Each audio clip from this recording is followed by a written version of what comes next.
అండి, welcome back to our channel. ఈరోజు recipe వచ్చేసి కాకరకాయ ఫ్రై అండి. సింపుల్గా ఈజీగా ఎలా చేసుకోవాలో చేద్దాం రండి.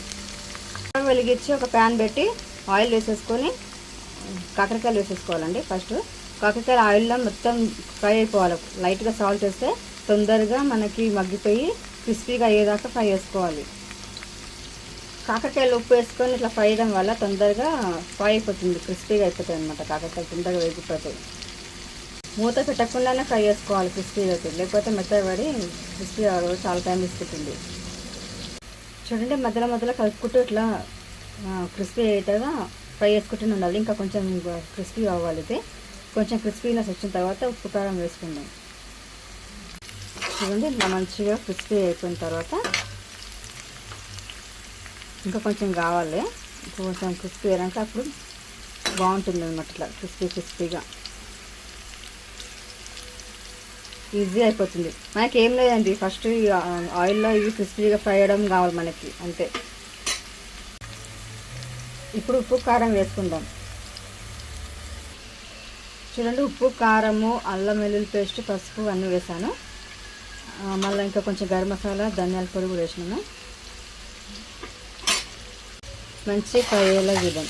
ఇది మంచి ఉప్పు కారం లోపల పెట్టి ఇంకా ఫ్రై కావాలి. ఇది బాగా ఎలా అవ్వాలో నేను చూపిస్తాను మీకు. కానీ చాలా బాగుంటుంది, ఈజీ ప్రాసెస్. మనకి కొంచెం ఇది క్రిస్పీ అయితే చాలు.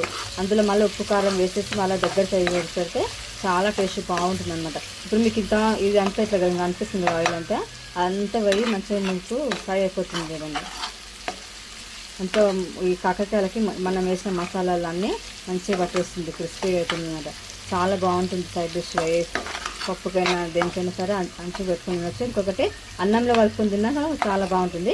నేను ఇలా కట్ చేస్తాను కదా, మీరు ఇంకా సన్నగా రౌండ్గా మీకు నచ్చిన షేప్లో సన్నగా కట్ చేసుకుంటే ఇంకా త్వరగా ఫ్రై అయిపోతుంది కాకరకాయ ఫ్రై. చాలా బాగుంటుంది ఇలా చేస్తే, ఈ ప్రాసెస్ చేస్తే. ఒకసారి మీకు ట్రై చేసి చూడండి. చూడండి ఎంత బాగా క్రిస్పీగా ఫ్రై అయిందో. ఇంకా సర్వింగ్ బౌల్ యూస్ చేసుకోవడం అండి. రైస్లో చాలా బాగుంటుంది. ఇది మంచిగా ఇది ఉంది కదా, ఇది అంత మసాలా గ్రేవీలాగా బాగుంటుంది. మీరు ఒకసారి మీరు ట్రై చేయండి కాకరకాయ ఫ్రైలా. చూడండి, ఈ రైస్లో వేసుకుని తింటే మస్తు ఉంటుందండి, చాలా బాగుంటుంది. స్మెల్ ఎలా వస్తుందంటే మనం ఫిష్ ఫ్రై ఎలా చేస్తే ఎలా ఉంటుందో స్మెల్ అలా వస్తుంది. చాలా బాగుంది. ఒకసారి మీరు ట్రై చేసి చూడండి. పిల్లలు కూడా చాలా ఇష్టంగా తింటారు. అసలు చేదన్నది అనిపించండి మీకు ఇలా ఫ్రై చేస్తే. కాకరకాయ తిన్నని వాళ్ళు కూడా తింటారు, మంచిగా ఇష్టంగా తింటారు. సో మీరు ట్రై చేసి కామెంట్ రూపంలో ఎలా ఉందో నాకు తెలియజేయండి. సర్వింగ్ బౌల్ తీసేసుకుంటామండి. Ready to eat.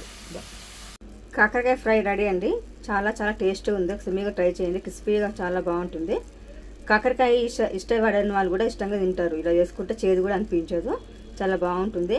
ఒకసారి మీరు ట్రై చేసి ఇలా ఉందో మాకు కామెంట్ రూపంలో తెలియజేయండి. లైక్ చేయండి, షేర్ చేయండి, సబ్స్క్రైబ్ చేయండి, బెల్ గంటని గట్టి కొట్టండి. బాయ్ అండి అందరికీ.